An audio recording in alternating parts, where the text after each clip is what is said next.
ছাত্র আন্দোলনকে ঘিরে শনির আখড়ায় হেলিকপ্টার থেকে ছোড়া গুলির আঘাতে আহত হয়ে প্রায় মাসখানেক ধরে হাসপাতালের বিছানায় মাহবুব।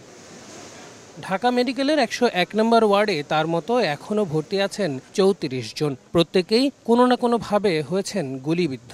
শারীরিকভাবে কিছুটা সুস্থ বোধ করলেও মানসিক যন্ত্রণা পিছু ছাড়ছে না। তবে প্রশান্তি একটাই, তাদের ত্যাগে দেশ তো ভালো কিছু পেল। গুলি খাইছি, মরে গেল, এখন দুঃখ নাই।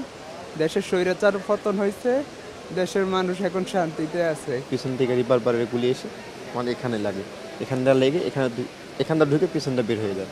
তবে চোখের সামনে নিজের প্রিয়জনকে এমন অবস্থায় দেখে সহ্য হচ্ছে না স্বজনদের। ভবিষ্যৎ নিয়েও চিন্তার শেষ নেই তাদের। কিডনির পাশে গুলি লেগে, আমার ছেলেটা এ বয়সে এরকম ভবিষ্যতে কি করি খাবে। একই রকম অবস্থা নিয়ে ঢাকার বাইরে থেকেও এখনো অনেক রোগী আসছেন বলে জানালেন হাসপাতাল কর্তৃপক্ষ। বিভিন্ন ধরনের ইনজুরি, পেটের ভিতরে বিভিন্ন আমাদের যে অর্গান থাকে এগুলি ইনজুরি হয়েছে। অনেক পেশেন্টই এখনো আছে যে ওনাদেরকে ছেড়ে দেওয়ার মতো পরিস্থিতি হয়েছে।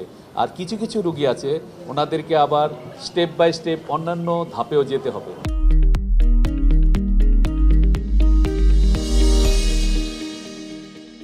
সোমবার সকালে আন্দোলনে আহতদের দেখতে ঢাকা মেডিকেল কলেজে আসেন সমাজ কল্যাণ উপদেষ্টা শারমিন এস মুর্শিদ। এ সময় অভ্যুত্থানে নিজেদের বিলিয়ে দেয়া শ্রেষ্ঠ তরুণদের মূলধারায় ফিরিয়ে এনে পুনর্বাসনের ব্যবস্থা করার আশ্বাস দেন উপদেষ্টা।